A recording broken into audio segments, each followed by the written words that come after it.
But when I see Birx and Fauci, and you can tell me if I'm wrong, because everybody else does. When I see Birx and Fauci on a podium with him, on a platform with him, I see Donald Trump and two people that are his hostages. Yep.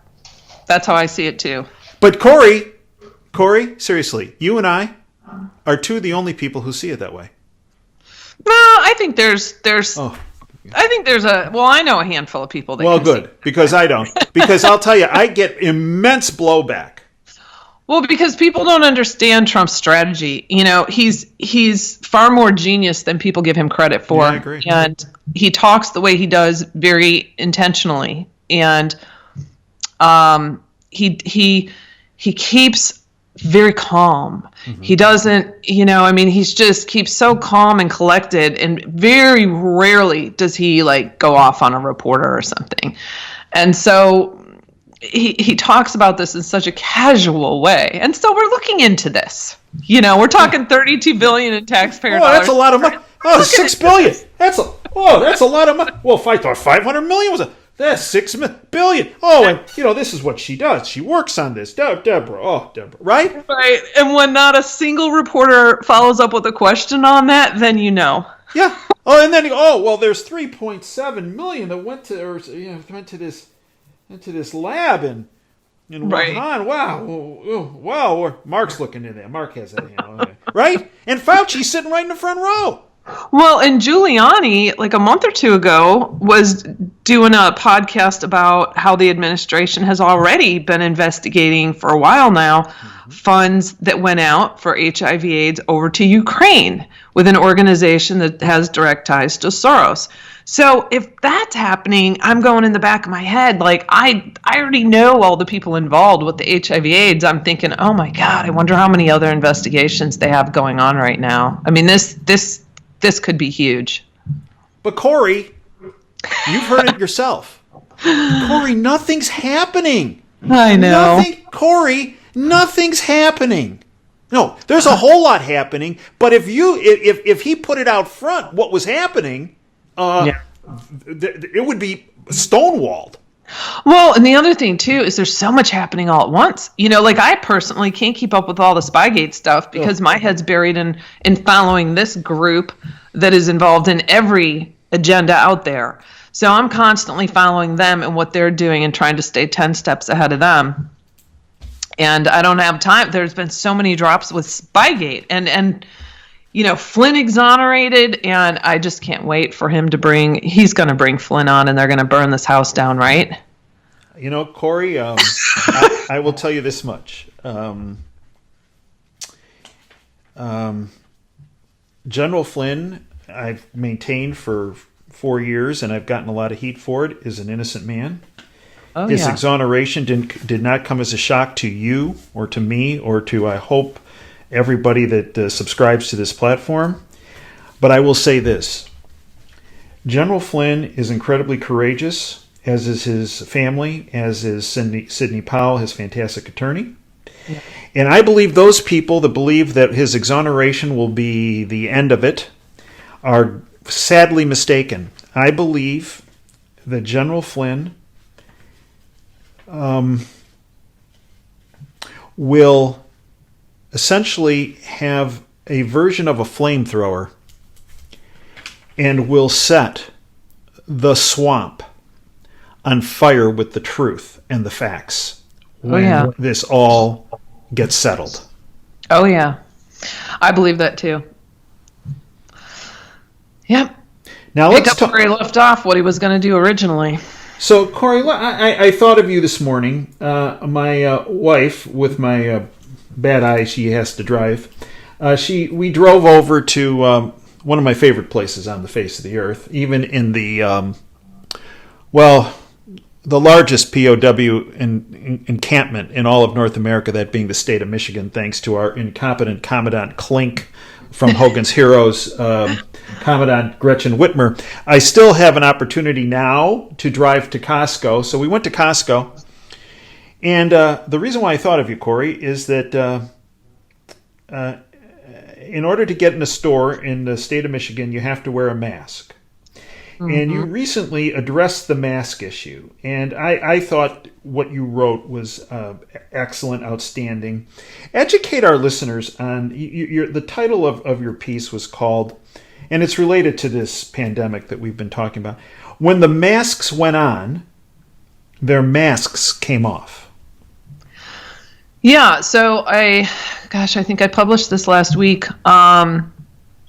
My head's already forward into. I'm working on a big report on contact tracing. Yeah, right now. we'll touch on that here in a sec. Too. I know. I'm trying to reel my brain back to this one I did last week. So one of the things that made me want to write this, for one, obviously there's been so much discrepancy on this from the get-go. With the CDC yelling at everyone, "Don't wear the mask. We need them for our health professionals, and they're not going to help you." And Dr. Fauci, going on 60 Minutes saying there's no reason to be walking around with a mask. When you're in the middle of an outbreak, wearing a mask might make people feel a little better, and it might even block a droplet, but it's not providing the perfect protection people think that it is.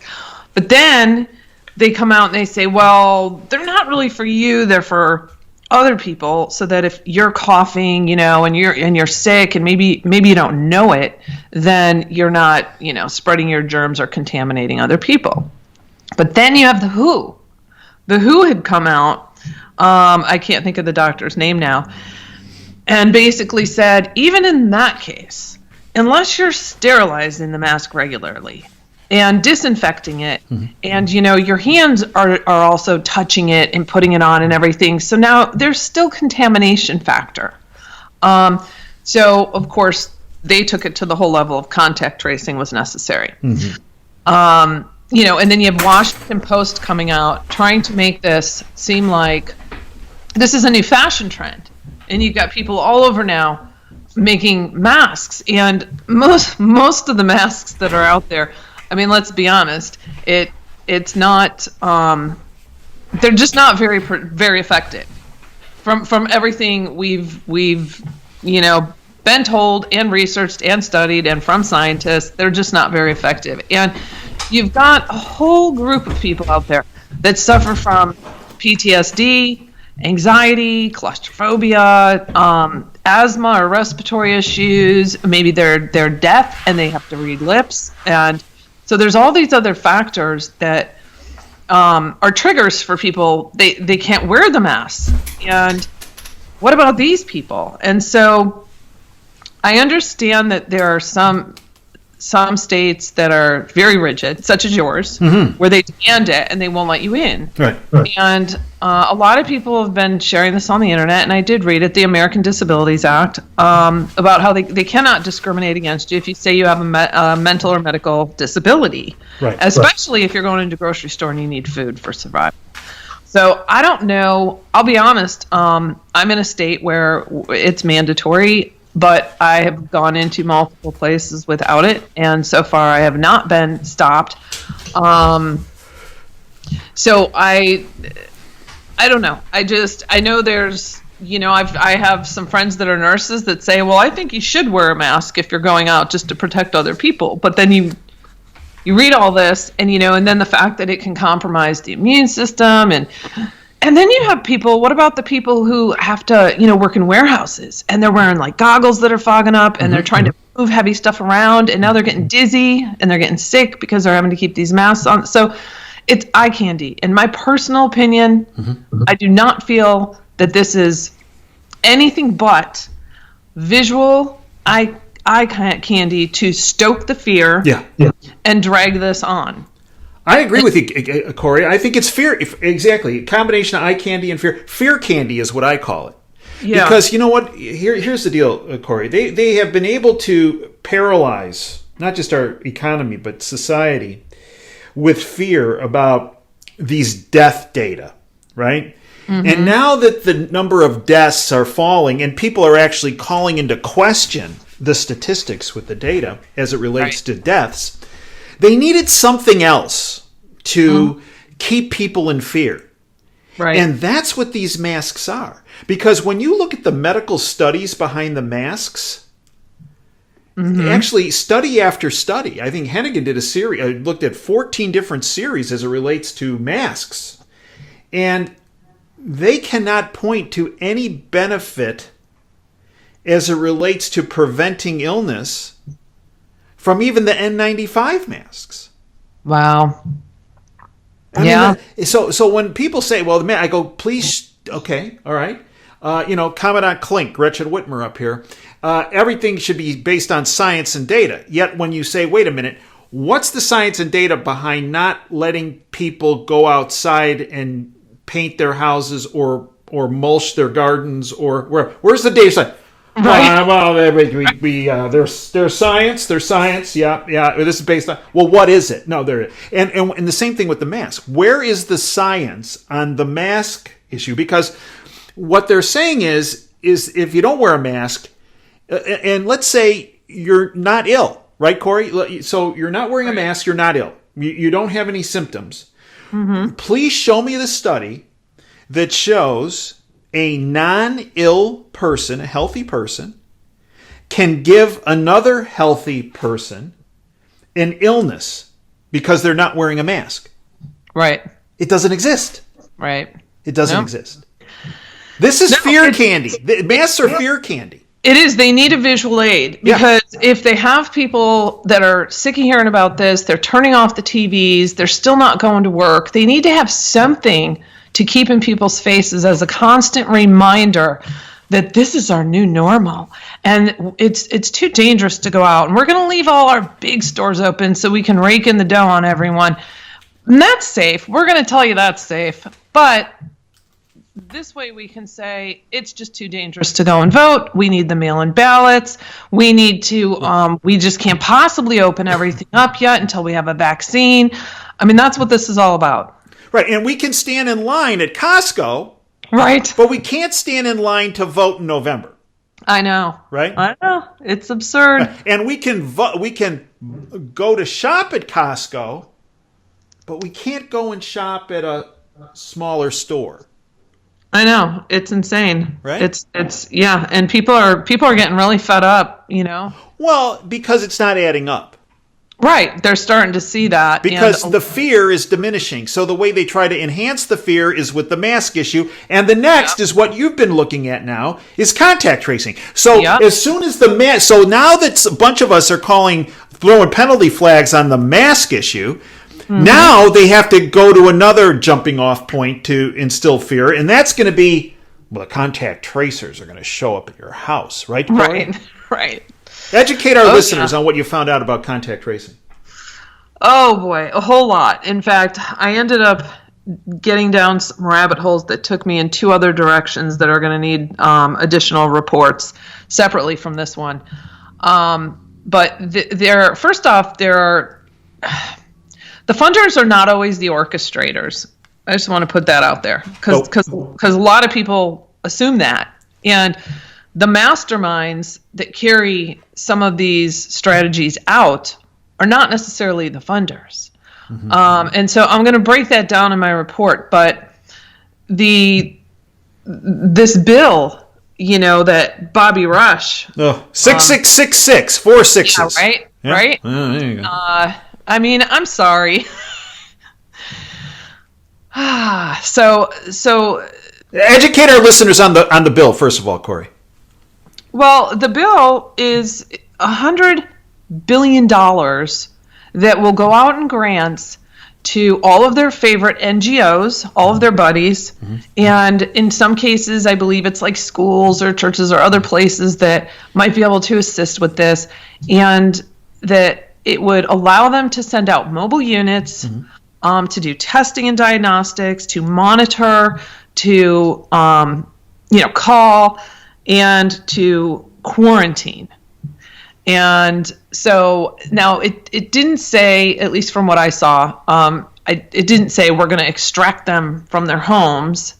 It made it sound like they would be quarantined in their homes, but that they would send out mobile units to basically track people. And it's another damn slush fund, and it's another fear tactic. And it's a great data scraper, too. So there are a lot of other people involved in this behind the scenes, and I don't know how much people know about Bobby Rush, but...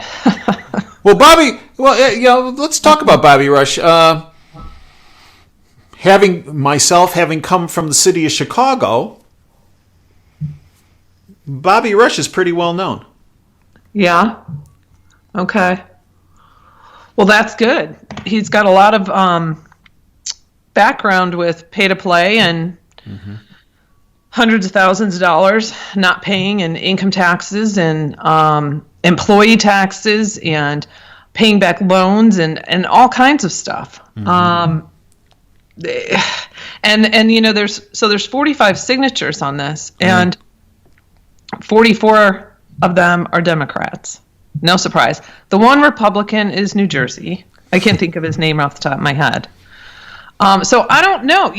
I only got a chance to watch about 10 minutes of the hearing, the Senate hearing with the task force and whatnot. And a lot of them seemed to be talking about this whole contact tracing and how we need this. And so I don't know where this is going to go. It's sitting in the House right now. They want to move this through quickly, either as its own act, or they want to try to get it into the next coronavirus package. Yeah, that's what I think they're going to try to do. And Hide it. Do you think this has a chance of passing through? On its own? Absolutely not. But as a part, what I think they're going to try to do is they're going to try to slip this in a larger bill. Yep. That the Republicans are going to say, we didn't want to do this, but we were forced to do it. Hopefully the president would veto anything that has this associated with it. Yeah. Because this is beyond sinister. And it made me so mad. I was watching the press conference and just listening to these reporters that just keep repeating the same questions over and over that no one wants to hear and no one gains anything from. And now one person asks him about the contact tracing or the bill or what his thoughts are on any of that. Of course, because we don't have real reporters there. It's so frustrating. Well, frankly, and I agree with you, Corey. Frankly, what I think he should do is he should have 3 or 4 things that he thinks really important that they're not talking about. And in between questions, he should say, I'd like to ask myself a question that you're refusing to ask me because you don't want the public to know about it. Yeah. And here's the question, President Trump. You see, that's what I would do. Right? That's a good idea. Oh, yeah. You're not going to do this because you don't want the public to know about this, but I'm going to ask myself a question. Here we go. Right. Oh. Or just, get some real journalists there. Give us some damn press passes. I would love to ask a series of questions. Oh, well. Yeah. Okay, so contract tracing. So we have this bill. Let's see how that plays out. Yeah, I mean, states are the question I have, Corey, is what color uniform do you think that the contract tracers will wear? Do you think, how about a brown shirt? Would that seem appropriate? Right. Huh? Oh, man. And they're already rolling it out in several states. It's just they're looking to get all that extra funding. I kept waiting and going, okay, so where are they pulling this funding from? Because allegedly, Massachusetts is dumping like $44 million into this, which, of course, is Paul Farmer from Partners in Health.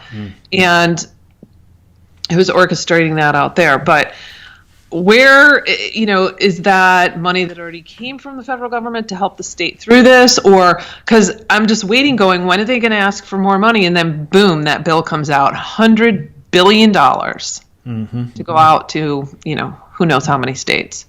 And then the California, I'm sure everyone saw the video on California, Ventura County, that he had to walk back after saying they were going to remove people from their homes.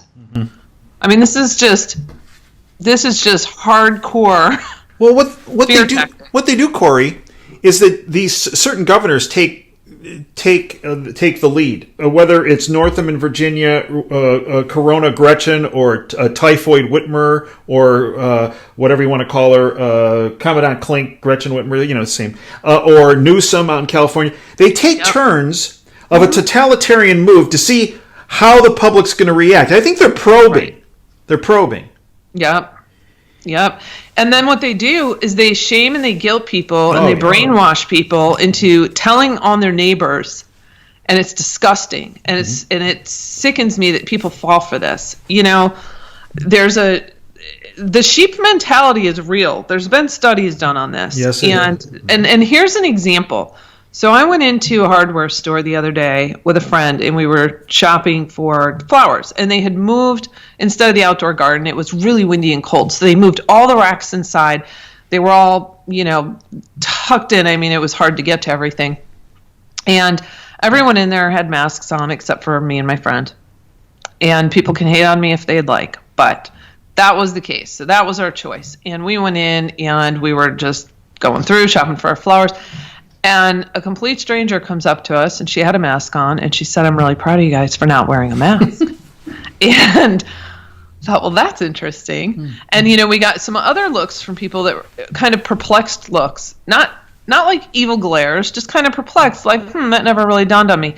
So about 10 minutes later, she had left and was shopping, and then she came back by, and she was no longer wearing her mask. There you go. And my point to that is people follow, they don't want to be singled out. They're afraid to stick out like a sore thumb. They're afraid to be different. So they follow the crowd, and they follow the rules, and they submit and give up so far that they're willing to give up their rights. And so I'm just using the mask one as an example, but I just think it's so important that people realize, look, when these contact tracers start calling people and you see on your caller ID that it says COVID, da-da-da-da-da, don't answer the phone if you don't want to. Or if you do answer the phone and they start questioning you, because I've looked at the scripts, the 5-page, 10-page long scripts of information and data they are going to try to collect from you. You do not have to answer them.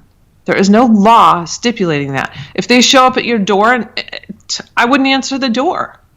I mean, unless you want to, that's your choice, obviously, but this is very totalitarian, and people, they get people to believe that it's so, like making example of people by arresting them, and then we see what happens. Like, look at the I can't remember her name, but in your neck of the woods, wasn't that in Michigan with the salon? Oh, that was Texas.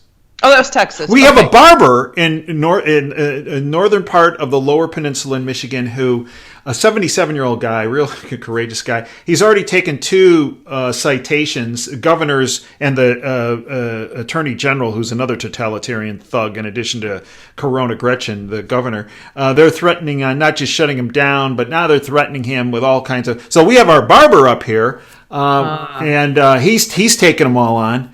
And then, of course, there's the hair salon down in Texas where she was put in jail for a short period of time. Just to make an example of her, I'm sure. Yeah, oh, sure. And to send a message to all of us other useless eaters. But here's the beautiful thing. When that happens, everyone rallies together. That's right. And unites and says, this is not right. Yeah. And they put their foot down, they take a stand, and then boom. She, I can't remember if it wasn't the U.S. attorney, was it? It was the Attorney General. It was the Attorney General of the state of Texas, Paxson. Okay. And then got her out. Yeah. And so my point is, as far as you're comfortable to go, push the boundaries, test the system, and exercise your rights. That's what I would say. And that is a great end to our conversation. Corey, folks need to follow you on a daily basis, and they need to support you. How can they do those 2 things? So my website is corysdigs.com, Coreys digs.com, which is also my YouTube channel, and you can find me on Twitter, and I am on Patreon. So, and then I also have a PayPal, which is Corey Diggs. And what's your PayPal? What's your PayPal? It's gosh, I forget how the URL goes. Is it like PayPal me or PayPal.me or something? PayPal.com.me? I can't remember it. But it's Corey, Corey Diggs, Digs. So I don't have the S in that one. But okay. Yeah. And they could probably also get to be able to support you if they go to your website, right? There's a link? Yes. All the links are on there, and I have tons of resources. If people are looking to dig and fact check, I have tons of resources and tools on there as well. Corey, I'd like to thank you. You are selfless. You put a tremendous amount of time and energy on the line to provide information that is not only unique, but it's thorough and it's factually based. And in the process, you expose the underbelly of the deep state, the globalist syndicate, whatever you want to call it. You do so and put yourself in danger in doing so, but you empower every person that's willing to open their eyes and learn about what is really happening that the bought-off lamestream fake media will never touch upon. And I thank you, Corey, because you serve every person of our country and every person of the world with your efforts that you are involved with 24/7. Thank you so much. And thank you for joining us, folks. And Corey, thank you for your time. Folks, until next time, Dave Janda signing off. Dream big and dare to fail. Thanks for your time today.